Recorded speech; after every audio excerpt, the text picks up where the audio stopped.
So we have been discussing about, we had discussed in the previous class about the concept of empowerment. So now I'm trying to review what we have discussed in the previous class. So the term empowerment is very important in community organization, because the end goal of community organization is to empower the community, empower the community members, empower the different groups in the communities. And while discussing the concept of empowerment, we had learned that so empowerment is nothing but giving power to the people. So those who are poor, those who are marginalized, those who are suppressed, those who are oppressed, those who are voiceless, those who are in need of help, those who are in need of support, those who belong to the weaker sections, the power is given to them, and giving them power or making them powerful or feeling powerful, attempt is made to empower the communities. So while discussing about the concept of empowerment, we discussed about the process, empowerment is not a one-time activity. Empowerment is a continuous activity.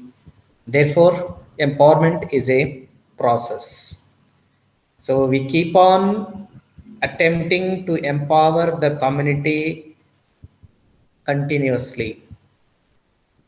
So this process of empowerment is, has got certain steps or phases. And through this process of empowerment, it is attempted to help the weaker sections, the poor, marginalized, etc., to have access with the resources.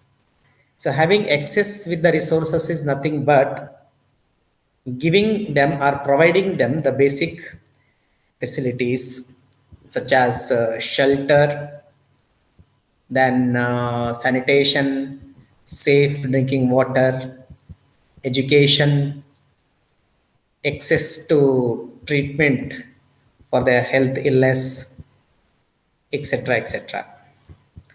So empowering the community is nothing but empowering through giving access to different resources, and also they should have control over the resources.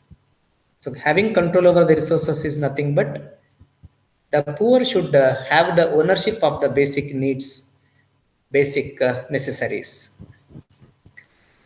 And empowerment is also a state of freedom from all the kind of servitudes. There should not be discrimination, there should not be exploitation by one individual on another individual, or one group on the another group, or one community with other community. So there should be freedom for all, freedom for rich as well as freedom for the poor. So that freedom should be is established in the process of empowerment, because there will be no ill treatment or treatment of subjugation in the community members. And by providing the access to resources, by enabling the community members to own the resources and have control over the resources, it is also made to take the decision of their own. So decision making is to be done by the community members, by the poor, by the resource poor, by the marginalized and weaker sections. So this is also one of the important ingredients of attaining empowerment. So empowerment includes providing access to resources. Empowerment includes providing an opportunity to the community members to own and control the resources.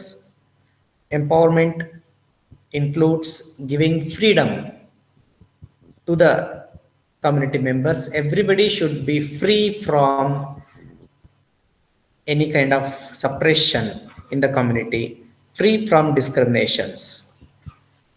And empowerment includes enabling the community members to take their own decisions, providing democratic environment. So there is a direct association between empowering the communities and providing democratic environment. So democratic environment is nothing but providing a lot of freedom. Every individual has the same value. Every individual has got the same, status in the community. There should not be a discrimination based on caste, religion, status, class, gender, etc., etc. So that is what is the democratic environment. Everyone is for everyone. And if usually the weaker sections, especially the poor, feel powerless because they lack resources. So when somebody is dependent, he will not be powerful, he will not be empowered. So in other words, empowerment is a process of converting the dependent people or dependent groups in the community into independent. So this is what the main focus of social work profession also. So the basic principle of social work profession is to make people independent, come out from the dependency. So it is also a kind of empowering the people. So after knowing this, let us understand the process of empowerment in community organization. So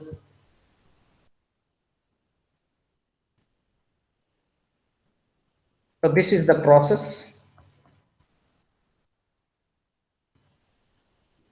So just ignore what we are seeing in the red color.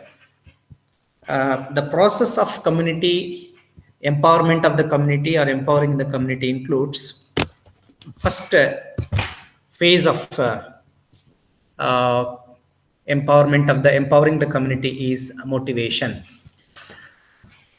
So ಸಬಲೀಕರಣ ಮತ್ತು ಸಬಲೀಕರಣ ಅಥವಾ ಸಶಕ್ತೀಕರಣದ ಪರಿಕಲ್ಪನೆಯನ್ನ ತಿಳಿದುಕೊಂಡ ನಂತರ ಇನ್ನೆರಡು ಪರಿಕಲ್ಪನೆಗಳು ಎರಡೇನು ಇಟ್ಟುಕೊಂಡಿದೆ. ಒಂದು ಪ್ರಾಸೆಸ್ ಆಫ್ ಎಂಪವರ್ಮೆಂಟ್, ಇನ್ನೊಂದು obstacles or hurdles for the empowerment. So process of empowerment ಅಲ್ಲಿ ಫಸ್ಟ್ ಸಬಲೀಕರಣದ ಪ್ರಕ್ರಿಯೆಯಲ್ಲಿ ಮೊದಲನೆಯ ಒಂದು ಹಂತ ಏನು ಅಂತಂದ್ರೆ ಮೋಟಿವೇಶನ್, ಪ್ರೇರಣೆ.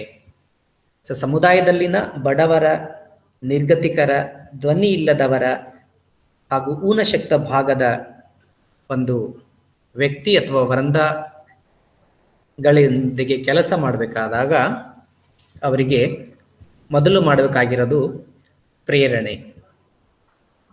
ಸೊ ಬಡತನದ ಕಾರಣದಿಂದಾಗಿ, ಸಂಪನ್ಮೂಲಗಳ ಕೊರತೆಯ ಕಾರಣದಿಂದಾಗಿ,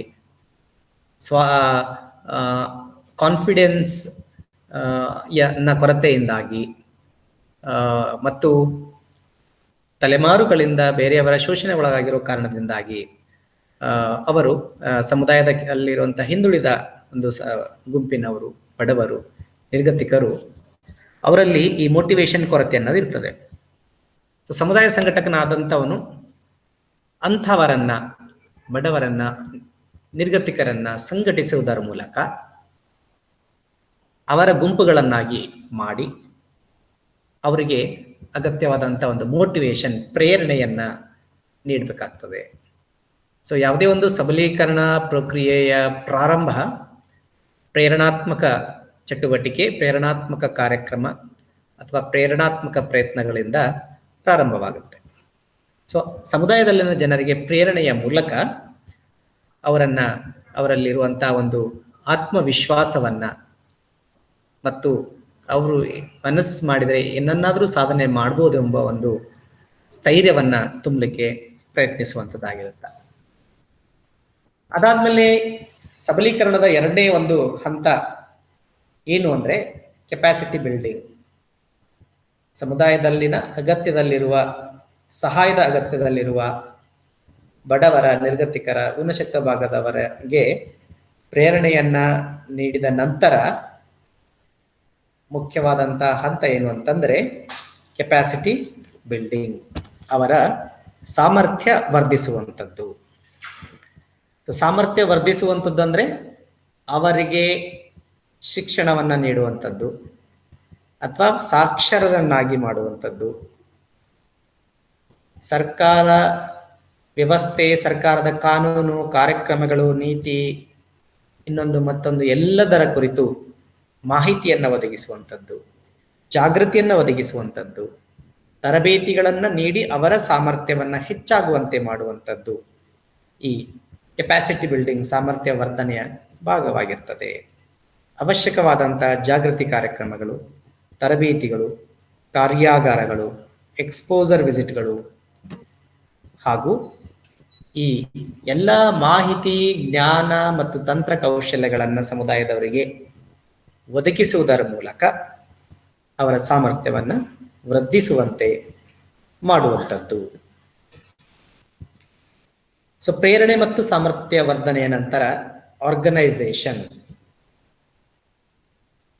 ಈ ಹರಿದು ಹಂಚಿ ಹೋದ ಸಮುದಾಯದ ಜನರನ್ನ ಒಂದು ಸಂಘಟನಾತ್ಮಕ ಸ್ವರೂಪವನ್ನ, ಸಂಘಟನೆಯ ರೂಪವನ್ನ ಕೊಡುವಂತ ಒಂದು ಪ್ರಯತ್ನವನ್ನ ಮೂರನೆಯ ಒಂದು ಹಂತದಲ್ಲಿ ಆರ್ಗನೈಸೇಷನ್, ಸಂಘಟನೆಯ ಒಂದು ಸ್ವರೂಪವನ್ನ ನೀಡುವಂತ ಹಂತ ಇದಾಗಿರ್ತದೆ. ಸಂಘಟನೆ ಅನ್ನುವಂಥದ್ದು ಸಮುದಾಯ ಸಂಘಟನೆಯ ಒಂದು ಭಾಗವಾಗಿಸುವಂಥದ್ದು.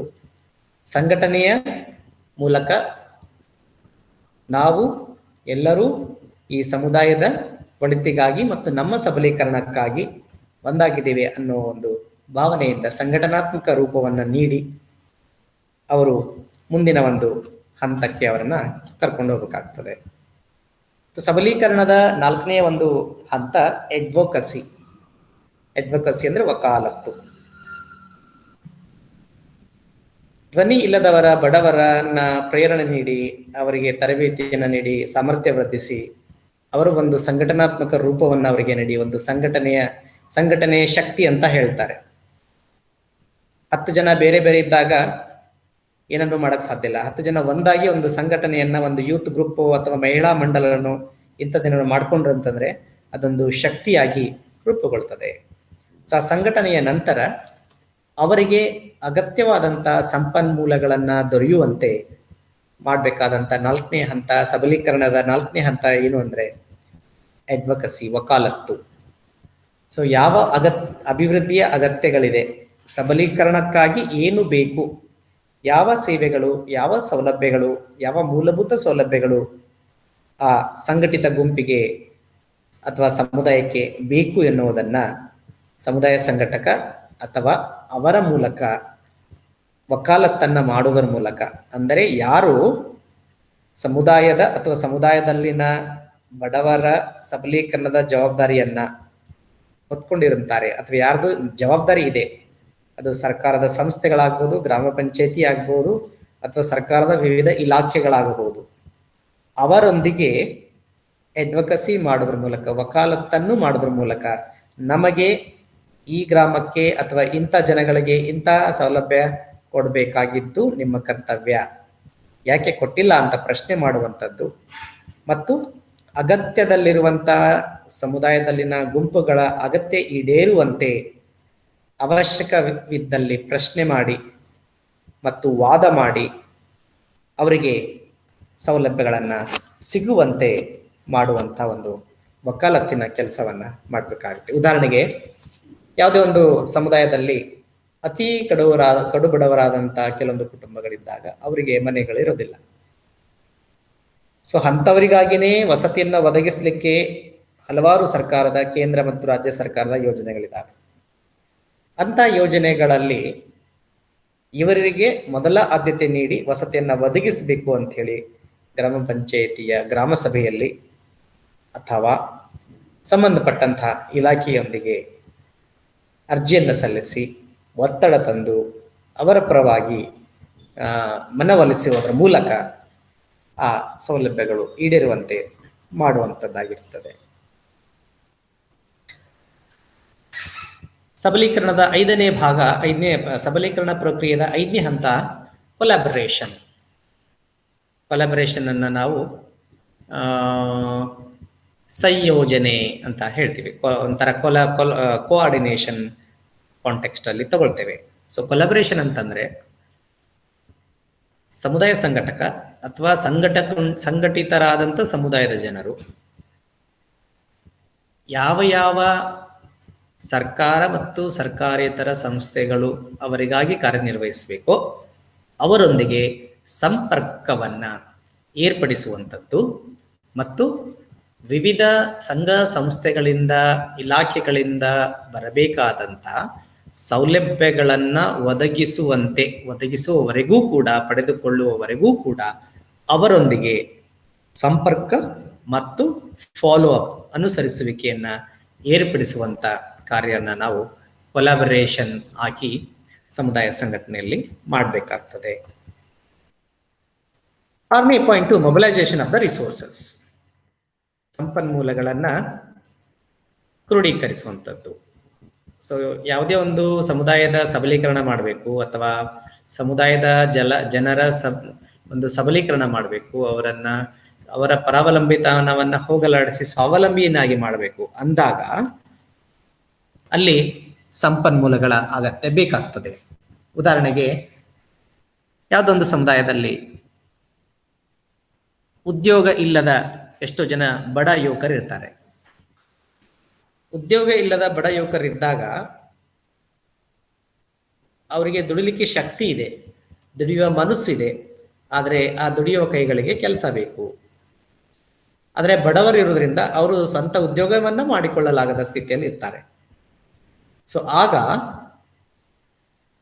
ಸಮುದಾಯ ಸಂಘಟಕನಾದವನು ಅಂಥವರಿಗಾಗಿ ಇರುವಂಥ ಬೇರೆ ಬೇರೆ ಕೌಶಲ್ಯ ತರಬೇತಿಗಳೇನಿದೆ,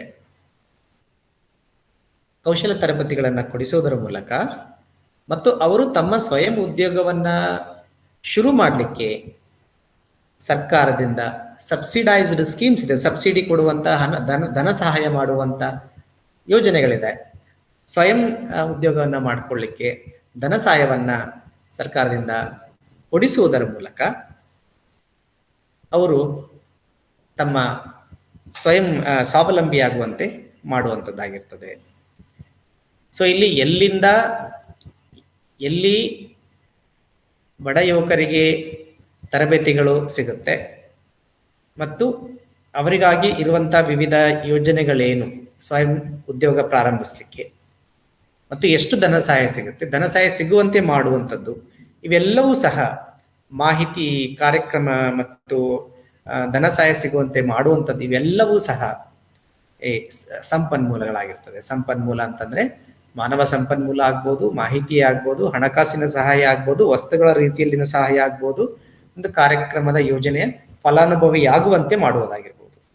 ಸೊ ಈ ಒಂದು ಹಂತದಲ್ಲಿ ಮೊಬಿಲೈಸಿಂಗ್ ದ ರಿಸೋರ್ಸಸ್, ಅಗತ್ಯವಾದಂಥ ಸಂಪನ್ಮೂಲಗಳನ್ನ ಕ್ರೋಢೀಕರಣ ಮಾಡುವುದರ ಮೂಲಕ ಜನರ ಸಮುದಾಯದ ಒಂದು ಸಬಲೀಕರಣ ಆಗುವಂತೆ ಮಾಡುವಂಥದ್ದಾಗಿರ್ತದೆ.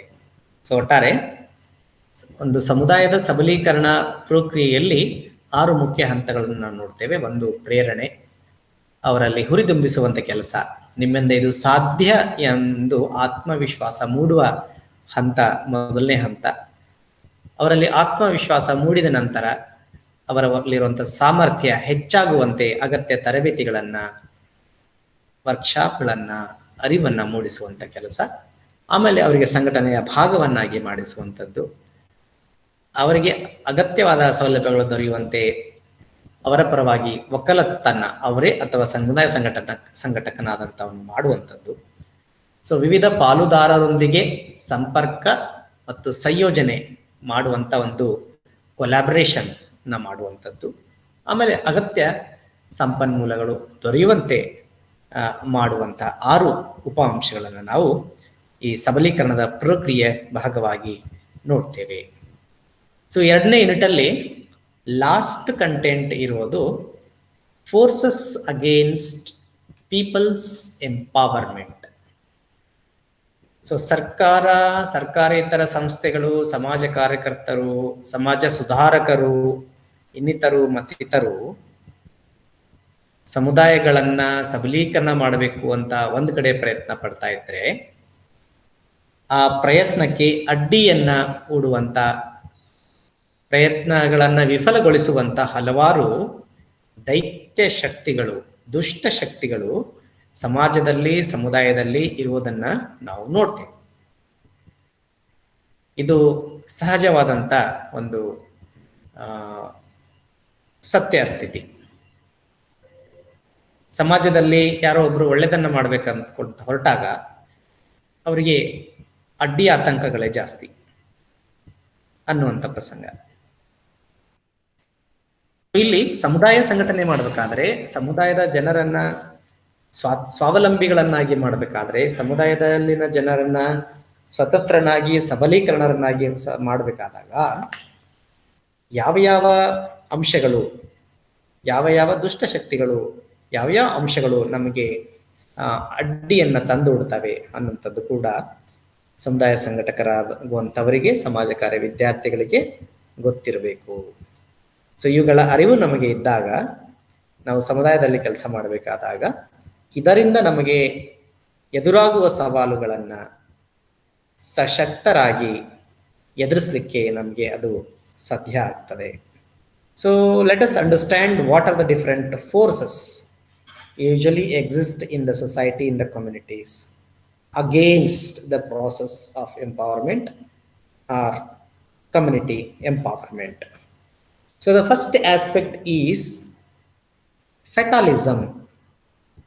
Fatalism ಅಂದ್ರೆ ಕನ್ನಡದಲ್ಲಿ ನಾವು ಹಣೆ ಬರದ ನಂಬಿಕೆ ಅಂತ ಹೇಳ್ತೇವೆ.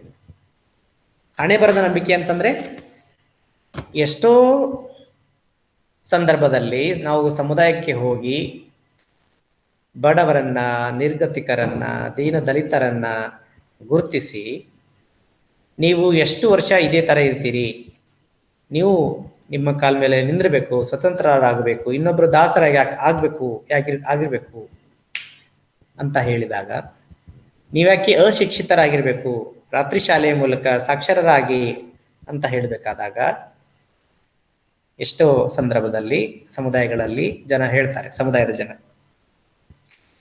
ನಮ್ಮ ಹಣೆ ಬರನೇ ಹೀಗೆ ಇದೆ, ನಾವು ಪಡ್ಕೊಂಡ್ ಬಂದಿರೋದೇ ಇಷ್ಟೇ ಇದೆ, ನಮ್ಮ ನಸೀಬಲ್ಲಿ ಶ್ರೀಮಂತರಾಗುವುದು ಅಥವಾ ನಮ್ಮ ಇದರಲ್ಲಿ ನಮ್ಮ ಮಕ್ಕಳು MBBS ಮಾಡಿ ಡಾಕ್ಟರ್ ಆಗುವಂಥದ್ದು, ಇಂಜಿನಿಯರಿಂಗ್ ಮಾಡಿ ಇಂಜಿನಿಯರ್ಸ್ ಆಗುವಂಥದ್ದು ಇಲ್ಲ ಅನ್ನೋ ಒಂದು ಅಭಿಪ್ರಾಯವನ್ನ ವ್ಯಕ್ತಪಡಿಸ್ತಾ ಇರ್ತಾರೆ. ಸೊ ಇದು ಬಹಳ ಹೆಚ್ಚಿನ ಪ್ರಮಾಣದಲ್ಲಿ, ವಿಶೇಷವಾಗಿ ಗ್ರಾಮೀಣ ಭಾಗದಲ್ಲಿ ನಾವು ನೋಡ್ತೇವೆ. ರಾತ್ರಿ ಶಾಲೆ ಮೂಲಕ ಸಾಕ್ಷರರಾಗಿ ಅಂತಂದ್ರೆ ನಾವೇನ್ ಮಾಡ್ಬೇಕಾಗ್ಯದ, ನಮ್ಮ ಜೀವನನೇ ಮುಗೀತು, ಅಥವಾ ನಾವು ಪಡ್ಕೊಂಡ್ ಬಂದಿದ್ದೇ ಇಷ್ಟೇ ಅನ್ನೋ ಒಂದು ನಂಬಿಕೆಗಳು.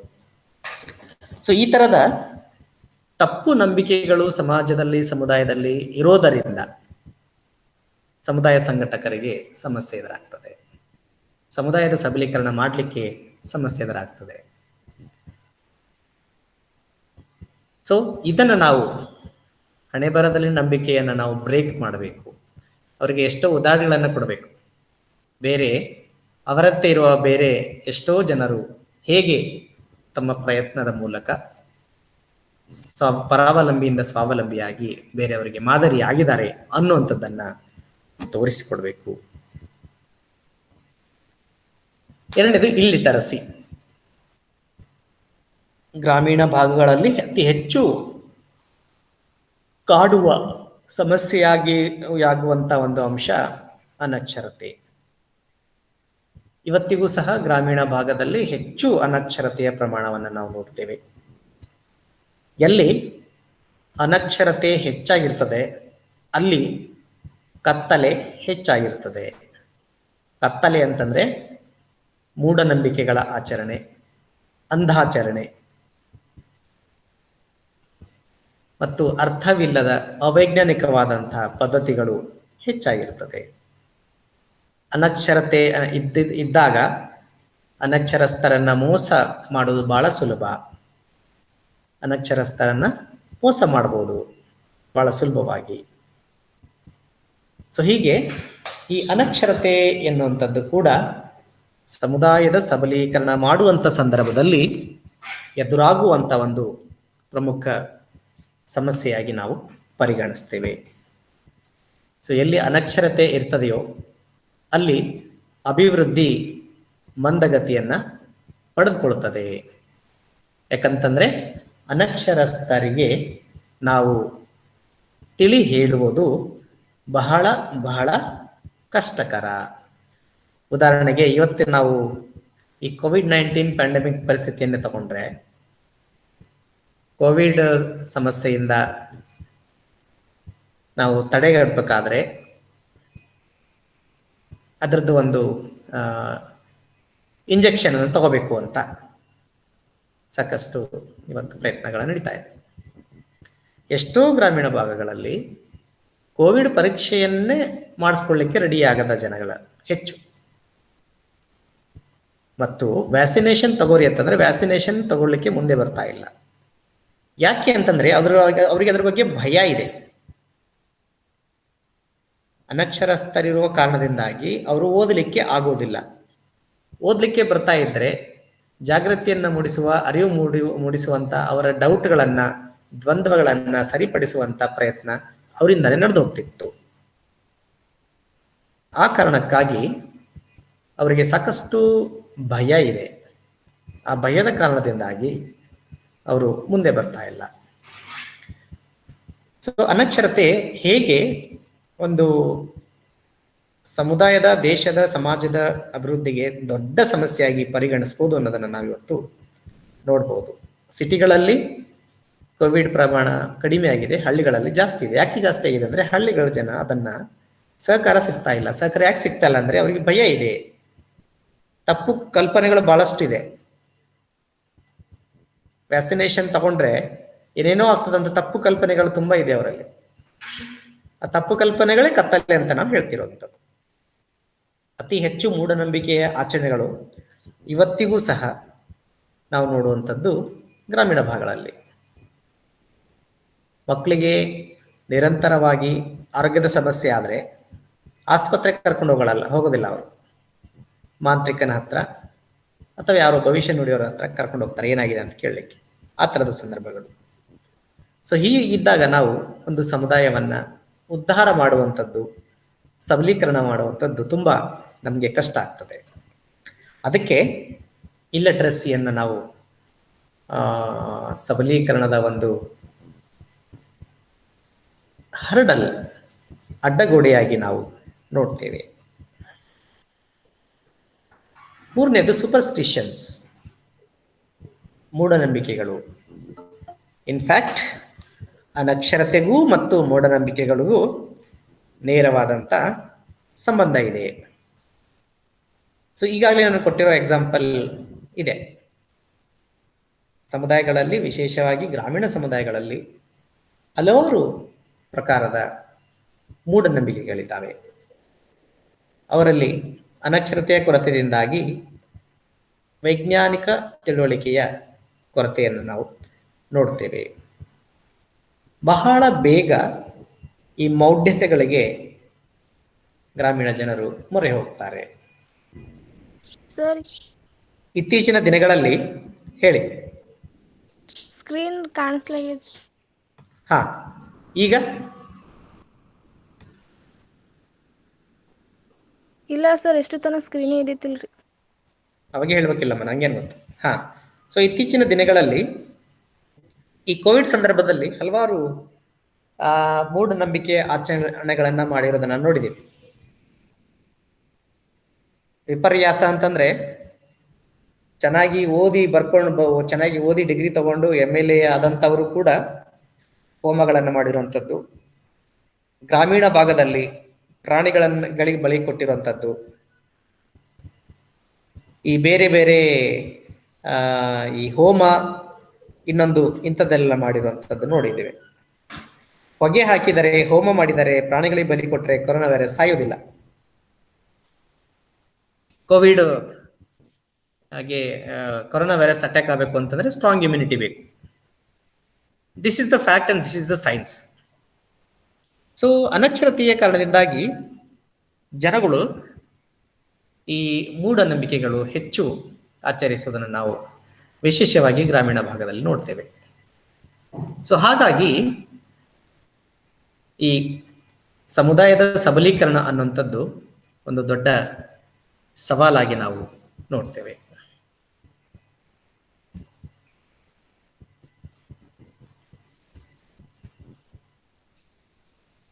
ಇನ್ನೊಂದು ಕಾಸ್ಟ್ ಡಿವಿಷನ್ಸ್. ಭಾರತೀಯ ಸಮಾಜದಲ್ಲಿ ವಿಶೇಷವಾಗಿ ಗ್ರಾಮೀಣ ಭಾಗಗಳಲ್ಲಿ ಜಾತಿಯಾಧಾರಿತ ವರ್ಗೀಕರಣ ಏನಿದೆ, ನಮಗೆ ಸ್ವಾತಂತ್ರ್ಯ ಸಿಕ್ಕು ಸಂವಿಧಾನದ ಅಂಗೀಕಾರವಾಗಿ ಸುಮಾರು ದಶಕಗಳೇ ಕಳೆದರೂ ಸಹ ಇಂದಿಗೂ ಸಹ ನಮ್ಮ ದೇಶದಲ್ಲಿ, ಸಮಾಜದಲ್ಲಿ, ಗ್ರಾಮೀಣ ಸಮುದಾಯಗಳಲ್ಲಿ ಬಹಳ ಗಾಢವಾದಂಥ ಜಾತಿಯ ಒಂದು ಪ್ರಜ್ಞೆಯನ್ನ ನಾವು ನೋಡ್ತೇವೆ. ಜಾತಿ ಎನ್ನುವಂಥದ್ದು ನಮ್ಮ ಮನೆಯ ಹೊಸ್ತಿಲು ದಾಟಿ ಹೊರಗಡೆ ಬರಬಾರದು. ಜಾತಿ ಆಗಲಿ ಅಥವಾ ಧರ್ಮದ ನಂಬಿಕೆ ಆಗಲಿ, ನನ್ನ ಜಾತಿ, ನನ್ನ ಧರ್ಮ ನನ್ನ ಮನೆಯ ಹೊಸ್ತಿಲು ಒಳಗಡೆ ಇರಬೇಕು, ಹೊಸ್ತಿಲು ಹೊರಗಡೆ ಬರಬಾರದು. ಹೊರಗಡೆ ಬಂದಾಗ ಅದು ಡಿಸ್ಕ್ರಿಮಿನೇಷನ್ಗೆ, ತಾರತಮ್ಯಕ್ಕೆ ಅಥವಾ ಶೋಷಣೆಗೆ ಅಥವಾ ದಬ್ಬಾಳಿಕೆಗೆ ಅವಕಾಶ ಮಾಡಿಕೊಡುವಂಥ ಪ್ರಸಂಗಗಳನ್ನು ನಾವು ನೋಡ್ತೇವೆ. ಸೊ ವಿಶೇಷವಾಗಿ ಗ್ರಾಮೀಣ ಸಮುದಾಯಗಳಲ್ಲಿ ಯಾವುದೇ ಒಂದು ಸಮುದಾಯ ಸಂಘಟನೆ ಮಾಡಬೇಕಾದಾಗ ನಾವು ಒಂದು ಜಾತಿಯವರನ್ನ ನಮ್ಮೊಂದಿಗೆ ತೊಡಗಿಸಿಕೊಂಡಾಗ ಇನ್ನೊಂದು ಜಾತಿಯವರ ಸಹಕಾರ ಸಿಗದಂಥ ಪ್ರಸಂಗಗಳನ್ನು ನಾವು ನೋಡ್ತೇವೆ. ಉದಾಹರಣೆಗೆ, ಕೆಲವು ವರ್ಷಗಳ ಹಿಂದೆ ಒಂದು ಯಾವುದೋ ಗ್ರಾಮೀಣ ಸಮುದಾಯದಲ್ಲಿ ನಾವೊಂದು ಕಾರ್ಯಕ್ರಮವನ್ನು ಮಾಡ್ತಾ ಇದ್ವಿ ಕ್ಯಾಂಪಲ್ಲಿ. ಸೊ ನಾವು ಕಾರ್ಯಕ್ರಮವನ್ನು ಮಾಡಿರುವ ಸ್ಥಳ ಅದು ದಲಿತ ಸಮುದಾಯದವರ ಸ್ಥಳವಾಗಿತ್ತು. ನಾವು ಆ ಕಾರ್ಯಕ್ರಮಕ್ಕೆ ಎಲ್ಲರನ್ನ ಆಹ್ವಾನಿಸಿದ್ವಿ. ಆದರೆ ಆ ದಲಿತ ಸಮುದಾಯದವರನ್ನು ಹೊರತಾಗಿ ಬೇರೆ ಯಾವ ಸಮುದಾಯದವರು ಸಹ ಅವತ್ತು ಕಾರ್ಯಕ್ರಮದಲ್ಲಿ ಭಾಗವಹಿಸಲಿಲ್ಲ. ಇವನ್ ಅತಿಥಿಗಳಾಗಿ ಬೇರೆಯವರನ್ನ ಕರೆದವರು ಸಹ ಯಾರೂ ಬರಲಿಲ್ಲ. ನಮಗೆ ಗೊತ್ತಾಗಿಲ್ಲ, ನಾವು ಇನ್ನೋಸೆಂಟ್ ಆಗಿ ಆ ಸ್ಥಳದಲ್ಲಿ ಕಾರ್ಯಕ್ರಮ ಮಾಡಿದ್ವಿ. ಆಮೇಲೆ ನಮ್ಗೆ ಗೊತ್ತಾಗಿದ್ದು, ನಾವು ಈ ದಲಿತ ಸಮುದಾಯದವರ ಒಂದು ಸ್ಥಳದಲ್ಲಿ ಕಾರ್ಯಕ್ರಮ ಮಾಡಿರೋದ್ರಿಂದ ಬೇರೆಯವರು ಅಲ್ಲಿಗೆ ಬರೋದಿಲ್ಲ ಅನ್ನುವಂಥದ್ದು. ಹೀಗೆ ಇವತ್ತಿಗೂ ಸಹ ನಮಗೆ ಜಾತಿ ವ್ಯವಸ್ಥೆ ಅನ್ನುವಂಥದ್ದು, ಇನ್ನು ಕೆಲವೊಂದು ಕಡೆಗೆ ಕೆಲವೊಂದು ಸಮುದಾಯದಲ್ಲಿ ದಲಿತ ಸಮುದಾಯದವರಿಗೆ ಅವಕಾಶ ಇಲ್ಲದಂಥ ಪ್ರಸಂಗಗಳನ್ನು ಕೂಡ ನಾವು ನೋಡ್ತೀವಿ, ಇವತ್ತಿಗೂ ಸಹ ನೋಡ್ತೇವೆ. ಸೊ ಇದು ಒಳ್ಳೆಯದಲ್ಲ. ಜಾತಿ ಅನ್ನುವಂಥದ್ದು, ಧರ್ಮ ಅನ್ನುವಂಥದ್ದು ಸಹಿಷ್ಣುತೆಗೆ ಹೊರತು ದ್ವೇಷಕ್ಕಾಗಿ ಅಲ್ಲ. ಯಾವ ಧರ್ಮವೂ ಸಹ, ಯಾವ ಜಾತಿಯ ತತ್ವಗಳೂ ಸಹ ಇನ್ನೊಂದು ಜಾತಿಯನ್ನ ವಿರೋಧಿಸುವುದರ ಕುರಿತು ಸೂಚಿಸುವುದಿಲ್ಲ. ಯಾವ ಧರ್ಮ ಅಥವಾ ಯಾವ ಜಾತಿಯೂ ಸಹ ನಮ್ಮದೇ ಜಾತಿ, ನಮ್ಮದೇ ಧರ್ಮ ಶ್ರೇಷ್ಠ ಅಂತ ಹೇಳಿಕೊಳ್ಳಬೇಕೆಂದು ಸೂಚಿಸುವುದಿಲ್ಲ. ನಾವು ನಮ್ಮ ಜಾತಿಗೆ ನಮ್ಮ ಧರ್ಮಕ್ಕೆ ಗೌರವಿಸಿದಂತೆ ಬೇರೆಯವರ ಧರ್ಮಕ್ಕೂ ಸಹ ಗೌರವವನ್ನು ತೋರಬೇಕು. ಆದರೆ ಹಂಗಾಗುವುದಿಲ್ಲ. ವಿಶೇಷ ಈಗ ಗ್ರಾಮೀಣ ಭಾಗದಲ್ಲಿ ಇದು ಹೆಚ್ಚು ನಮಗೆ ಸಮಸ್ಯೆಯಾಗಿ ಪರಿಗಣಿಸುವುದನ್ನು ನಾವು ನೋಡ್ತೇವೆ. ಆಮೇಲೆ interest of the vested groups. ಸಮುದಾಯದಲ್ಲಿ ಕೆಲವೊಂದು ಪಟ್ಟಭದ್ರ ಗುಂಪುಗಳ ಹಿತಾಸಕ್ತಿಯನ್ನು ನಾವು ನೋಡ್ತೇವೆ.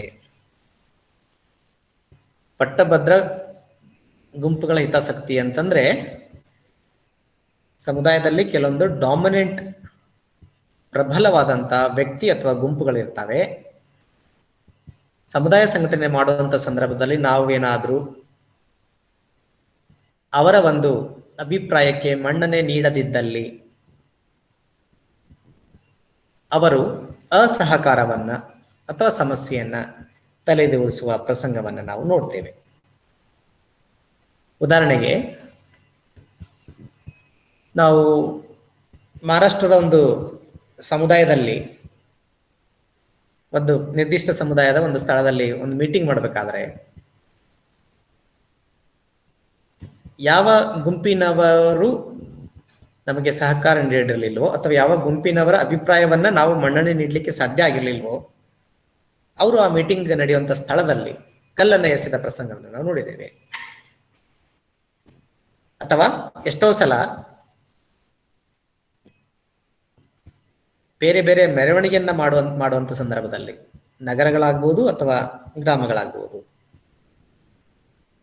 ಹಿಂದೂಗಳ ಮೆರವಣಿಗೆ ಇದ್ದಾಗ ಹಿಂದೂಗಳಲ್ಲಿನ ಕೆಲವೊಂದು ಪಟ್ಟಭದ್ರ ಹಿತಾಸಕ್ತಿಗಳು ಕಲ್ಲು ಒಗೆದು ಮುಸ್ಲಿಮರ ಮೇಲೆ ಹಾಕಿರುವಂತಹ ಉದಾಹರಣೆಗಳು, ಮುಸ್ಲಿಮರ ಮೆರವಣಿಗೆಯಲ್ಲಿ ಮುಸ್ಲಿಮರೇ ಕಲ್ಲು ಒಗೆದು ಹಿಂದೂಗಳ ಮೇಲೆ ಹಾಕಿರುವಂಥದ್ದು, ಹೀಗೆ ಕೆಲವೊಂದು ಪ್ರಬಲ ಗುಂಪುಗಳು, ಸಣ್ಣ ಗುಂಪುಗಳು ಸಮುದಾಯದಲ್ಲಿರ್ತವೆ.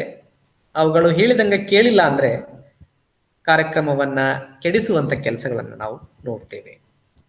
ಸೊ ಇದು ಕೂಡ ಸಮುದಾಯಗಳ ಸಬಲೀಕರಣಕ್ಕೆ ಒಂದು ದೊಡ್ಡ ಅಡ್ಡಗೋಡೆ, ತಡೆಗೋಡೆಯಾಗಿ ನಾವು ನೋಡ್ತೇವೆ. ಸೊ ಸಮುದಾಯ ಸಂಘಟಕನಾದವನು ಸಮುದಾಯದಲ್ಲಿರುವಂತ ಪಟ್ಟಭದ್ರ ಹಿತಾಸಕ್ತಿ ಹೊಂದಿರುವಂತ ಗುಂಪುಗಳು ಯಾವುದು, ಪಟ್ಟಭದ್ರ ಹಿತಾಸಕ್ತಿಯನ್ನು ಹೊಂದಿರುವಂತಹ ವ್ಯಕ್ತಿಗಳು ಯಾರು ಅನ್ನೋದನ್ನ ಗಮನಿಸಬೇಕು. ಅಂಥವರ ಬೇಳೆ ಬೇದಿಲ್ಲ ಅಂತಂದ್ರೆ ಅವರು ಏನನ್ನಾದ್ರೂ ಮಾಡ್ಲಿಕ್ಕೂ ಹೇಸುವುದಿಲ್ಲ. ಸೊ ಆ ಕಾರಣಕ್ಕಾಗಿ ಸಮುದಾಯ ಸಂಘಟಕ ಅಂತ ಒಂದು ತಡೆಗೋಡೆಗಳನ್ನ ಛೇದಿಸಬೇಕಾಗುತ್ತೆ, ಅರ್ಥ ಮಾಡ್ಕೊಳ್ಬೇಕಾಗ್ತದೆ.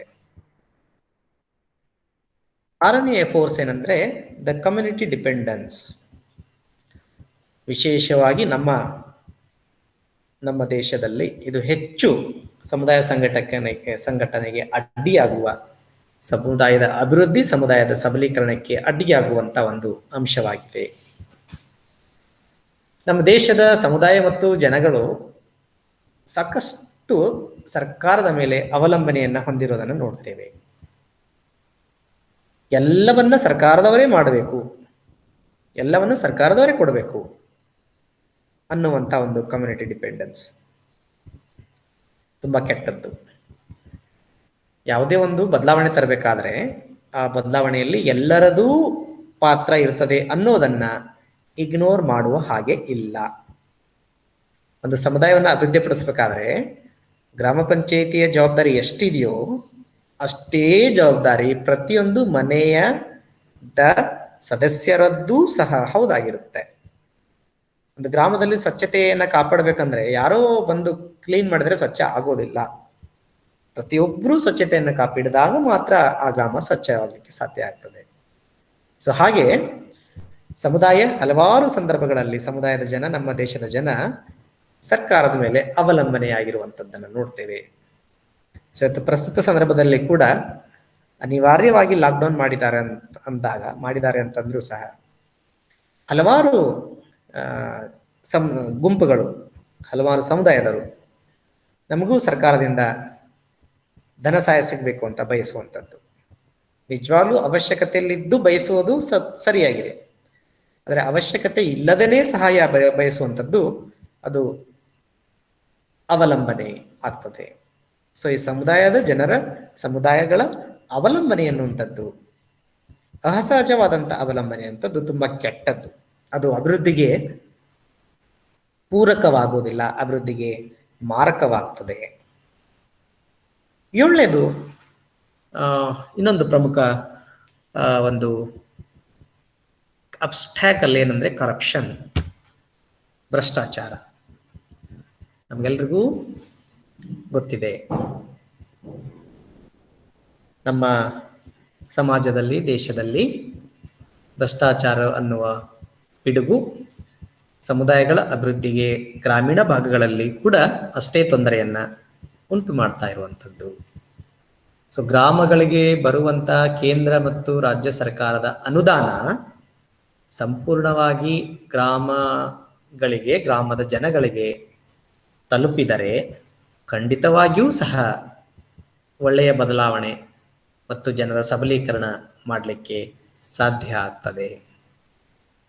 ಕೇಂದ್ರದಿಂದ ರಾಜ್ಯಕ್ಕೆ ಬರುವಾಗ ಅಲ್ಲೊಂದು ಸ್ವಲ್ಪ ಸೋರಿ, ರಾಜ್ಯದಿಂದ ಜಿಲ್ಲೆಗಳಿಗೆ ಬರಬೇಕಾದ್ರೆ ಅಲ್ಲೊಂದು ಸ್ವಲ್ಪ ಸೋರಿ, ಆಮೇಲೆ ನಿಜವಾಗ್ಲೂ ಫಲಾನುಭವಿಗೆ ದೊರೆಯುವಲ್ಲಿ ಬಹಳಷ್ಟು ಸೋರಿಕೆಯಾಗಿ ತಲುಪಿದಲ್ಲಿ ಆ ಥರ ಮಾಡುವ ಯಾವುದೇ ಕಾರ್ಯಕ್ರಮಗಳಿಗೆ ಅರ್ಥವೂ ಬರುವುದಿಲ್ಲ, ಅಂಥ ಕಾರ್ಯಕ್ರಮದ ಉಪಯೋಗವೂ ಸಹ ಆಗುವುದಿಲ್ಲ.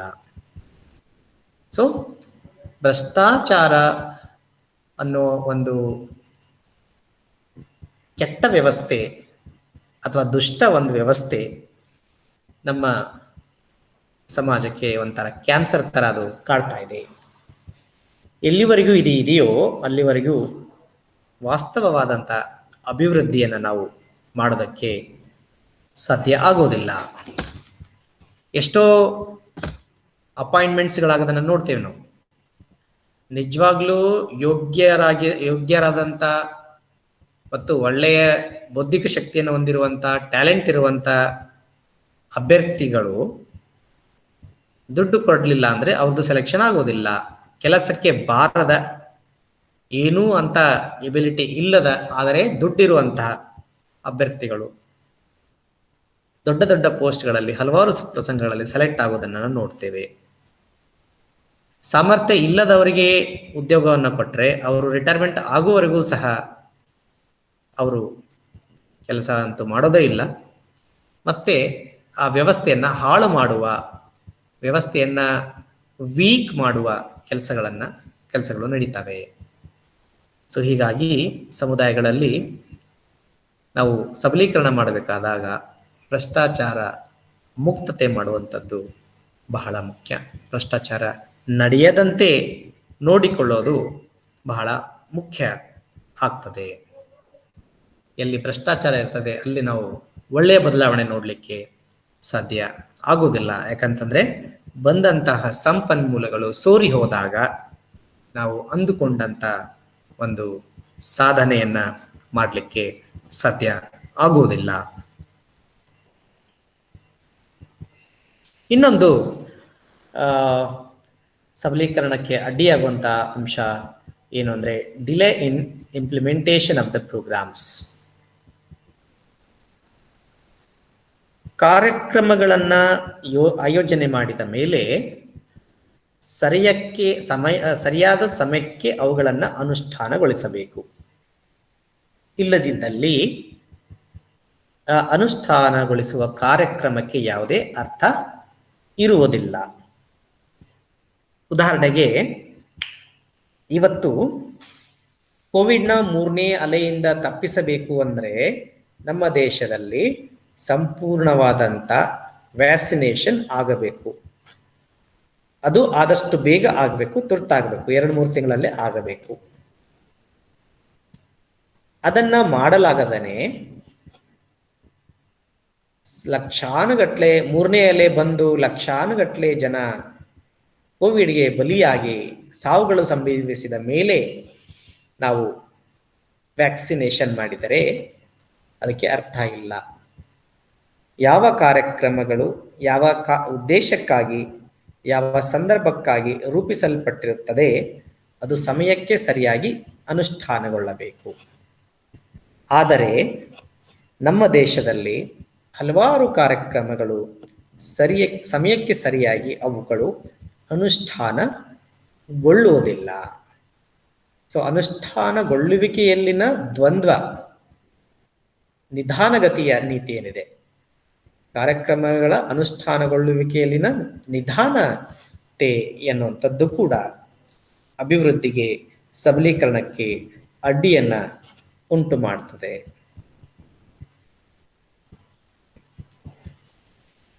ಇನ್ನೊಂದು ಸಬಲೀಕರಣಕ್ಕೆ ಅಡ್ಡಿಯಾಗುವಂಥ ಅಂಶ ಅಂದರೆ ಲ್ಯಾಕ್ ಆಫ್ ಪರ್ಸನಲ್. ಸರ್ಕಾರದ ವಿವಿಧ ಇಲಾಖೆಗಳಲ್ಲಿ ಕೆಲಸ ಮಾಡಲಿಕ್ಕೆ ಎಷ್ಟು ಜನ ಸಿಬ್ಬಂದಿ ಬೇಕೋ ಅಷ್ಟು ಸಿಬ್ಬಂದಿಗಳ ಕೊರತೆ ಇರುವುದೂ ಸಹ ನಾವು ನಮ್ಮ ಗುರಿಗಳನ್ನು ತಲುಪಲಿಕ್ಕೆ ಸಾಧ್ಯ ಆಗೋದಿಲ್ಲ ಮತ್ತು ಅಂದುಕೊಂಡಂಥ ಪರಿವರ್ತನೆಯನ್ನ ಸಬಲೀಕರಣವನ್ನ ಅಭಿವೃದ್ಧಿಯನ್ನ ಮಾಡಲಿಕ್ಕೆ ಸಾಧ್ಯ ಆಗುವುದಿಲ್ಲ. ಉದಾಹರಣೆಗೆ ಈ ಪ್ರಸ್ತುತ ಸಂದರ್ಭವನ್ನು ನಾವು ತಗೊಂಡ್ರೆ, ಎರಡನೇ ಅಲೆಯ ಪ್ರಾರಂಭ ಅಥವಾ ಮಧ್ಯದ ಹಂತದಲ್ಲಿ ಕೋವಿಡ್ನಿಂದಾಗಿ ಲಕ್ಷಾನುಗಟ್ಟಲೆ ಜನಗಳಿಗೆ ಚಿಕಿತ್ಸೆಯ ಅವಶ್ಯಕತೆ ಇದ್ದಾಗ ಆಸ್ಪತ್ರೆಗಳಿದ್ದಾವೆ. ಆದರೆ ಆಸ್ಪತ್ರೆಗಳಲ್ಲಿ ಪರಿಣಿತ ವೈದ್ಯರ ಕೊರತೆ ಉಂಟಾಗಿತ್ತು, ಪರಿಣಿತರ ಶುಶ್ರೂಷಕರ ಕೊರತೆ ಉಂಟಾಗಿತ್ತು. ಸೊ ವೈದ್ಯರೇ ಇಲ್ಲದ ಸಂದರ್ಭದಲ್ಲಿ, ಶುಶ್ರೂಷಕರೇ ಇಲ್ಲದಂಥ ಸಂದರ್ಭದಲ್ಲಿ, ಪ್ಯಾರಾಮೆಡಿಕಲ್ ಸ್ಟಾಫ್ ಇಲ್ಲದಂಥ ಸಂದರ್ಭದಲ್ಲಿ ಆಸ್ಪತ್ರೆ ಇದ್ದರೆ ಏನು ಪ್ರಯೋಜನ? ಔಷಧಿಗಳಿದ್ದರೆ ಏನು ಪ್ರಯೋಜನ? ಜನಗಳಿಗೆ ಅದನ್ನು ನಾವು ತಲುಪಿಸಲಿಕ್ಕೆ ಸಾಧ್ಯ ಆಗುವುದಿಲ್ಲ. ಎಷ್ಟೋ ಉದಾಹರಣೆಗಳಿದೆ. ಸರ್ಕಾರಿ ಆಸ್ಪತ್ರೆಯಲ್ಲಿ ವೆಂಟಿಲೇಟರ್ಗಳು ಉಪಲಬ್ಧಗಳಿದ್ದಾವೆ, ಆ ವೆಂಟಿಲೇಟರ್ ಅನ್ನ ಬಳಸಲಿಕ್ಕೆ ಆಗಿಲ್ಲ. ಯಾಕಂದ್ರೆ ಬಳಸಲಿಕ್ಕೆ ಯಾವ ಟೆಕ್ನಿಷಿಯನ್ ಬೇಕೋ ಆ ಟೆಕ್ನಿಷಿಯನ್ಗಳೇ ಇರಲಿಲ್ಲ. ಸೊ ಈ ತರ ಸರ್ಕಾರದ ವಿವಿಧ ಇಲಾಖೆಗಳಲ್ಲಿ, ಗ್ರಾಮೀಣಾಭಿವೃದ್ಧಿ ಆಗ್ಬೋದು ಅಥವಾ ಇನ್ನಿತರ ಇಲಾಖೆಗಳಾಗ್ಬೋದು, ಎಷ್ಟು ಸಿಬ್ಬಂದಿ ಬೇಕೋ ಅಷ್ಟು ಸಿಬ್ಬಂದಿಗಳು ಇರಬೇಕು. ಆ ಸಿಬ್ಬಂದಿಗಳ ಕೊರತೆ ಇದ್ದಾಗ ಆ ಇಲಾಖೆಯ ಉದ್ದೇಶಗಳು ಈಡೇರಲಿಕ್ಕೆ ಆಗುವುದಿಲ್ಲ. ಒಂದು ಶಿಕ್ಷಣ ಇಲಾಖೆಯ ಒಂದು ವಿಭಾಗ ಇದೆ ಅಂತಂದ್ರೆ, ಅಥವಾ ಒಂದು ಕಾಲೇಜ್ ಇದೆ ಅಂತಂದ್ರೆ, ಕಾಲೇಜ್ ಅಷ್ಟೇ ಇದ್ರೆ ಸಾಕಾಗಲ್ಲ. ಅಲ್ಲಿರುವಂಥ ಮಕ್ಕಳಿಗೆ ಬೋಧನೆ ಮಾಡಲಿಕ್ಕೆ ಸಮರ್ಪಕವಾದಂಥ ಕ್ವಾಲಿಫೈಡು, ಎಕ್ಸ್ಪೀರಿಯನ್ಸ್ಡು, ಕೆಪೇಬಲ್ ಇರುವಂಥ ಟೀಚರ್ಸ್ ಇರಬೇಕು. ಆಗ ಆ ಬೋಧನೆ ಅನ್ನುವಂಥದ್ದು ಮತ್ತು ಟೀಚಿಂಗ್ ಅನ್ನುವಂಥದ್ದು ಮತ್ತು ಎಜುಕೇಶನ್ ಅನ್ನುವಂಥದ್ದು ಅರ್ಥಬದ್ಧವಾಗಿ ಮಾಡಲಿಕ್ಕೆ ಸಾಧ್ಯ ಆಗ್ತದೆ. ಸೊ ಹೀಗೆ ಲ್ಯಾಕ್ ಆಫ್ ಪರ್ಸನಲ್ ಅನ್ನುವಂಥದ್ದು ಸಮುದಾಯಗಳಲ್ಲಿ, ಅದು ಆರೋಗ್ಯದ ಕ್ಷೇತ್ರಗಳಾಗ್ಬೋದು, ಗ್ರಾಮೀಣಾಭಿವೃದ್ಧಿಯ ಕ್ಷೇತ್ರ ಆಗ್ಬೋದು, ಕೃಷಿಯ ಕ್ಷೇತ್ರ ಆಗ್ಬೋದು, ಪಶು ಸಂಗೋಪನಾ ಕ್ಷೇತ್ರ ಆಗಿರ್ಬೋದು, ಹೈನುಗಾರಿಕೆ ಆಗಿರ್ಬೋದು, ರೇಷ್ಮೆ ಆಗಿರ್ಬೋದು, ಇನ್ನಿತರೆ ಏರಿಯಾಸ್ಗಳಾಗಿರ್ಬೋದು, ಅಲ್ಲಿ ಅಗತ್ಯವಾದಂಥ ಸಿಬ್ಬಂದಿಗಳು ಇರಬೇಕು. ಸಿಬ್ಬಂದಿಗಳ ಕೊರತೆ ಇದ್ದಾಗ ವಿಭಾಗಗಳಾಗ್ಲಿ ಯಾವುದೇ ಒಂದು ವ್ಯವಸ್ಥೆ ಅನ್ನುವಂಥದ್ದು ಚೆನ್ನಾಗಿ ಕೆಲಸ ಮಾಡಲಿಕ್ಕೆ ಸಾಧ್ಯ ಆಗೋದಿಲ್ಲ. ಇನ್ನೊಂದು ವೆರಿ ಇಂಪಾರ್ಟೆಂಟ್ ಸಬಲೀಕರಣದ ಒಂದು ಅಡ್ಡಿಪಡಿಸುವ ಅಂಶ ಏನು ಅಂದ್ರೆ ಲ್ಯಾಕ್ ಆಫ್ ಪೀಪಲ್ಸ್ ಪಾರ್ಟಿಸಿಪೇಷನ್. ಸಮುದಾಯದ ಅಭಿವೃದ್ಧಿ ಕಾರ್ಯಕ್ರಮಗಳಲ್ಲಿ ಜನರ ಸಹಭಾಗಿತ್ವದ ಕೊರತೆ. ಯಾರಿಗಾಗಿ ಕಾರ್ಯಕ್ರಮವನ್ನ ಹಮ್ಮಿಕೊಳ್ಳಲಾಗುತ್ತದೆ ಅವರೇ ಆ ಕಾರ್ಯಕ್ರಮದಲ್ಲಿ ಭಾಗವಹಿಸದಿದ್ದಾಗ ಆ ಕಾರ್ಯಕ್ರಮ ಯಶಸ್ವಿಯಾಗಲಿಕ್ಕೆ ಸಾಧ್ಯ ಆಗೋದಿಲ್ಲ. ಆ ಕಾರ್ಯಕ್ರಮ ವಿಫಲವಾಗ್ತದೆ. ಆ ಕಾರ್ಯಕ್ರಮವನ್ನು ರೂಪಿಸುವಲ್ಲಿ, ಅನುಷ್ಠಾನಗೊಳಿಸುವಲ್ಲಿ ಬಳಸಿದ ಅಮೂಲ್ಯವಾದ ಸಂಪನ್ಮೂಲವೂ ಸಹ ವ್ಯರ್ಥವಾಗ್ತದೆ. ಉದಾಹರಣೆಗೆ, ಇವತ್ತು ಎಲ್ಲರಿಗೂ ವ್ಯಾಕ್ಸಿನೇಷನ್ ಮಾಡ್ಬೇಕಂತೇಳಿ ಸರ್ಕಾರವೇ ವ್ಯಾಕ್ಸಿನೇಷನ್ ಅನ್ನ ಖರೀದಿ ಮಾಡಿ ಪೊಕ್ಕಟೆಯಾಗಿ ವ್ಯಾಕ್ಸಿನೇಷನ್ ಕೊಡ್ಲಿಕ್ಕೆ ಸಿದ್ಧರಿದ್ದಾಗ ಜನಗಳು ಬಂದು ಆ ವ್ಯಾಕ್ಸಿನೇಷನ್ ಅನ್ನ ತೆಗೆದುಕೊಳ್ಳದೇ ಇದ್ದರೆ ಸರ್ಕಾರದ ಒಟ್ಟು ಪ್ರಯತ್ನ ವಿಫಲವಾಗ್ತದೆ. ನಮ್ಮ ಆರೋಗ್ಯವನ್ನ ಕಾಪಾಡಿಕೊಳ್ಳಲಿಕ್ಕೂ ಸಹ ಅದು ಪೂರಕವಾಗುವುದಿಲ್ಲ. ಸೊ ಹೀಗಾಗಿ ಯಾವುದೇ ಕಾರ್ಯಕ್ರಮ ಯಶಸ್ಸುಗೊಳ್ಳಬೇಕು ಅಂದರೆ ಜನರ ಸಹಭಾಗಿತ್ವ, ಸಕ್ರಿಯ ಸಹಭಾಗಿತ್ವ, ಸಕಾರಾತ್ಮಕ ಸಹಭಾಗಿತ್ವ ಬಹಳ ಮುಖ್ಯ ಆಗ್ತದೆ. ಆದರೆ ನಮ್ಮ ದೇಶದಲ್ಲಿ ಇಲ್ಲಿವರೆಗೆ ಅನುಷ್ಠಾನಗೊಂಡಿರುವಂಥ ಸಮುದಾಯ ಅಭಿವೃದ್ಧಿ ಕಾರ್ಯಕ್ರಮಗಳಲ್ಲಿ ಬಹುತೇಕ ಕಾರ್ಯಕ್ರಮಗಳು ವಿಫಲವಾಗಲಿಕ್ಕೆ ಪ್ರಬಲ ಕಾರಣ ಏನಂತಂದ್ರೆ ಜನರ ಸಹಭಾಗಿತ್ವದ ಕೊರತೆ. ಜನರು ಸಹಭಾಗಿತ್ವವನ್ನು ನೀಡದಿರುವುದು ಪ್ರಮುಖವಾಗಿರುವಂಥದ್ದು. ಅದಕ್ಕಾಗಿ ನಾವು ಯಾವುದೇ ಕಾರ್ಯಕ್ರಮವನ್ನು ಯಶಸ್ಸು ಮಾಡಬೇಕಾದ್ರೆ, ಸಮುದಾಯವನ್ನು ಅಭಿವೃದ್ಧಿಪಡಿಸಬೇಕಾದ್ರೆ, ಸಮುದಾಯದ ಸಬಲೀಕರಣ ಮಾಡಬೇಕಾದ್ರೆ ಆ ಸಮುದಾಯದವರು ನಮ್ಮ ಮಾಡುವ ಚಟುವಟಿಕೆಗಳಲ್ಲಿ, ಕಾರ್ಯಕ್ರಮಗಳಲ್ಲಿ ಭಾಗವಹಿಸುವಂತೆ ಮಾಡುವಂಥದ್ದು ಬಹಳ ಮುಖ್ಯ. ಇನ್ನೊಂದು ಅಡ್ಡಿಯಾಗುವಂಥ ಅಂಶ centric policy making, centralised policy making. Centralised ಅಂದರೆ ಕೇಂದ್ರೀಕೃತ ನೀತಿ ಅಥವಾ ಕಾರ್ಯಕ್ರಮಗಳನ್ನು ರೂಪಿಸುವಂಥದ್ದು. ಸೊ ನಮ್ಮ ಸ್ವಾತಂತ್ರ್ಯೋತ್ತರದ ಅವಧಿಯಲ್ಲಿ ಸಮುದಾಯ ಅಭಿವೃದ್ಧಿ ಕಾರ್ಯಕ್ರಮಗಳ ಪ್ರಾರಂಭದಲ್ಲಿ ನಮ್ಮದು ಯೋಜನೆ ವ್ಯವಸ್ಥೆ ಹೆಂಗಿತ್ತಂದ್ರೆ ಸೆಂಟ್ರಲೈಸ್ಡ್ ಇತ್ತು. ಇವತ್ತು ಕರ್ನಾಟಕಕ್ಕೆ ಏನು ಬೇಕು, ಬಿಜಾಪುರಕ್ಕೆ ಏನು ಬೇಕು, ಅಥವಾ ಬಿಜಾಪುರದಲ್ಲಿರುವಂಥ ಹಳ್ಳಿಗೆ ಏನು ಬೇಕು ಅಂತ ಹೇಳಿ ಕೇಂದ್ರದಲ್ಲಿ ಕೂತ್ಕೊಂಡು ಡಿಸೈಡ್ ಮಾಡ್ಲಾಗ್ತಾ ಇತ್ತು. ಈ ಕೇಂದ್ರೀಕೃತ ನೀತಿ ಅಥವಾ ಕಾರ್ಯಕ್ರಮಗಳ ರೂಪಿಸುವಿಕೆನೂ ಸಹ ಸಮುದಾಯದ ಅಭಿವೃದ್ಧಿಗೊಳ್ಳದಿರುವಿಕೆಗೆ, ಸಬಲೀಕರಣಗೊಳ್ಳದಿರುವುದಕ್ಕೆ ಕಾರಣವಾಗಿದೆ ಎನ್ನುವಂಥದ್ದನ್ನು ನಾವು ಇಲ್ಲಿ ಕಂಡುಕೊಳ್ಬೇಕು. ಇನ್ನೊಂದು ಅಡ್ಡಿಯಾಗುವಂಥ ಅಂಶ ಏನು ಸಮುದಾಯಗಳ ಸಬಲೀಕರಣಕ್ಕೆ ಅಂದರೆ ಇನ್ಫ್ಯಾರಿಟಿ ಕಾಂಪ್ಲೆಕ್ಸ್. ಸಮುದಾಯಗಳಲ್ಲಿ, ವಿಶೇಷವಾಗಿ ಗ್ರಾಮೀಣ ಭಾಗಗಳಲ್ಲಿ ಹಾಗೂ ಬಡವರಲ್ಲಿ, ನಿರ್ಗತಿಕರಲ್ಲಿ, ಉನ್ನಶಕ್ತ ವಿಭಾಗದಲ್ಲಿ, ಅಪಾಯದ ಅಂಚಿನಲ್ಲಿರುವಂಥವರಿಗೆ ಮುಖ್ಯವಾಗಿ ಕಾಡುವ ಸಮಸ್ಯೆ ಏನಂತಂದ್ರೆ ಕೀಳರಿಮೆ, ಮುಂದೆ ಬರಲಿಕ್ಕೆ ಹಿಂಜರಿಕೆ. ಈ ಕೀಳರಿಮೆ ಏನಿದೆ, ಇನ್ಫೆರಿಟಿ ಕಾಂಪ್ಲೆಕ್ಸ್, ಬಹಳಷ್ಟು ಸಂದರ್ಭದಲ್ಲಿ ಜನಗಳಲ್ಲಿ ನಾವು ನೋಡ್ತೇವೆ.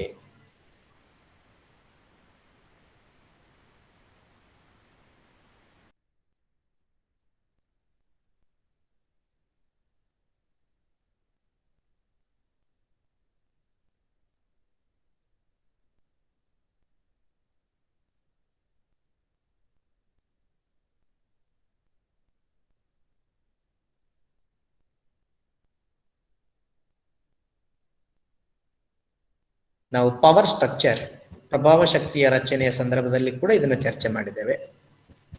ಪುರುಷ ಪ್ರಧಾನತೆ. ಭಾರತ ದೇಶ ಮೂಲತಃ ಪುರುಷ ಪ್ರಧಾನತೆಯನ್ನು ಹೊಂದಿರುವಂಥ ದೇಶ.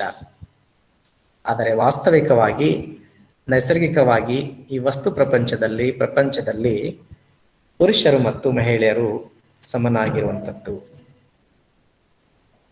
ಪುರುಷ ಮತ್ತು ಮಹಿಳೆಯರ ಸಂಖ್ಯೆ ಹೆಚ್ಚು ಕಡಿಮೆ ಸಮನಾಗಿರುವಂಥದ್ದು. ಎರಡೂ ಲಿಂಗತ್ವದವರು ಸಮನಾಗಿದ್ದಾಗ ಅಲ್ಲಿ ಸಮಾನತೆ ಅನ್ನುವಂಥದ್ದು ಮುಖ್ಯವಾಗ್ತದೆ. ಆದರೆ ಪುರುಷ ಪ್ರಧಾನತೆಯ ಒಂದು ವ್ಯವಸ್ಥೆ ಹಿಂದಿನಿಂದಲೂ ಬಂದಿರೋದ್ರಿಂದ ಮಹಿಳೆಯರಿಗೆ ಒಂದು ಸೆಕೆಂಡ್ ಗ್ರೇಡ್ ಟ್ರೀಟ್ಮೆಂಟ್ ಅನ್ನುವಂಥದ್ದು, ಮಹಿಳೆ ಪುರುಷನಿಗೆ ಒಂದು ತರ ಸೇವಕಿಯಾಗಿರುವಂಥದ್ದು, ಮಹಿಳೆ ಪುರುಷನಿಗೆ ಸಮಾನವಾಗಿಲ್ಲ ಅನ್ನುವಂಥ ಭಾವನೆ ಇವತ್ತಿಗೂ ಸಹ ಪುರುಷರಲ್ಲಿಯೂ ಸಹ ಮಹಿಳೆಯರಲ್ಲೂ ಸಹ ಇರುವುದರಿಂದ ಸಮುದಾಯದಲ್ಲಿ ಕೆಲಸ ಮಾಡಬೇಕಾದಾಗ ನಮಗೆ ಮಹಿಳೆಯರ ಸಹಕಾರ, ಮಹಿಳೆಯರ ಸಹಭಾಗಿತ್ವ ಸಿಗೋದು ಕಷ್ಟವಾಗ್ತದೆ. ಹಾಗಾಗಿ ನಾವು ಈ ಪುರುಷ ಪ್ರಧಾನತೆಯ ಒಂದು ಅಂಶವನ್ನು ಕೂಡ ಎದುರಿಸಬೇಕಾಗ್ತದೆ. ಇನ್ನೊಂದು ಕ್ಯಾಪಿಟಲಿಸಂ, ಬಂಡವಾಳಶಾಹಿ ವ್ಯವಸ್ಥೆ ಏನಿದೆ, ಯಾವ ದೇಶದಲ್ಲಿ ಶ್ರೀಮಂತರು ಮತ್ತು ಕಾರ್ಮಿಕರು ಇಬ್ಬರ ಮಧ್ಯೆ ಸಾಕಷ್ಟು ಆರ್ಥಿಕ ಅಸಮಾನತೆ ಇರ್ತದೆ, ಅಲ್ಲಿ ಹಲವಾರು ಸಮಸ್ಯೆಗಳಿಗೆ ಅದು ಕಾರಣವಾಗ್ತದೆ. ಒಂದು ಬಂಡವಾಳಶಾಹಿ ವ್ಯವಸ್ಥೆ ಅಥವಾ ಪ್ರಜಾಪ್ರಭುತ್ವ ದೇಶದ ಬಹುತೇಕ ಸಮಸ್ಯೆಗಳಿಗೆ ಕಾರಣ ಏನು ಅಂತಂದ್ರೆ ಸಂಪನ್ಮೂಲಗಳ ಒಂದು ಭಿನ್ನತೆ. ಕೆಲವರು ಬಹಳಷ್ಟು ಸಂಪನ್ಮೂಲಗಳನ್ನು, ಇನ್ನು ಕೆಲವರು ಸಂಪನ್ಮೂಲ ಏನೂ ಇರೋದಿಲ್ಲ. ಅದು ಕ್ಯಾಪಿಟಲಿಸಂನ ಒಂದು ಲಕ್ಷಣ. ಸೊ ಈ ಕ್ಯಾಪಿಟಲಿಸಂ ಎಲ್ಲಿದೆ ಅಲ್ಲಿ ಕೂಡ ಸಬಲೀಕರಣವನ್ನು ಮಾಡಲಿಕ್ಕೆ ಆಗೋದಿಲ್ಲ. ಇನ್ನೊಂದು ಕಮ್ಯುನಲಿಸಂ, ಕೋಮುವಾದ ಅನ್ನುವಂಥದ್ದು ಸಹ ಸಮುದಾಯಗಳ ಸಬಲೀಕರಣಕ್ಕೆ ಅಡ್ಡಿಯಾಗುತ್ತೆ ಅನ್ನುವಂಥದ್ದು ಬಹಳ ಮುಖ್ಯವಾದಂಥ ವಿಷಯ. ಸೊ ಒಂದು ಧರ್ಮದವರು, ಒಂದು ಕೋಮಿನವರು ಇನ್ನೊಂದು ಕೋಮಿನ ಮೇಲೆ ಹಿಂಸೆ ಮಾಡುವಂಥದ್ದು, ದೌರ್ಜನ್ಯ ಮಾಡುವಂಥದ್ದು, ದಬ್ಬಳಕೆ ಮಾಡುವಂಥದ್ದು, ಒಂದು ಕೋಮಿನವರು ನಮ್ದು ಕೋಮನೇ ಬಹಳ ಶ್ರೇಷ್ಠ ಅಂತ ಹೇಳಿಕೊಳ್ಳುವಂತಹದ್ದು ಇದ್ದಾಗ ಅಲ್ಲಿ ಶಾಂತಿ ಮತ್ತು ಸಮನ್ವಯತೆ ಮತ್ತು ಭ್ರಾತೃತ್ವ ಸ್ಥಾಪಿಸಲಿಕ್ಕೆ ಸಾಧ್ಯ ಆಗೋದಿಲ್ಲ. ಎಲ್ಲಿ ಕೋಮುವಾದ ಇರುತ್ತೋ ಅಲ್ಲಿ ಅಭಿವೃದ್ಧಿ ಅಥವಾ ಸಬಲೀಕರಣ ಅನ್ನುವಂಥದ್ದು ಸಾಧ್ಯ ಆಗೋದಿಲ್ಲ. ಸೊ ಈ ಎಲ್ಲ ಅಂಶಗಳು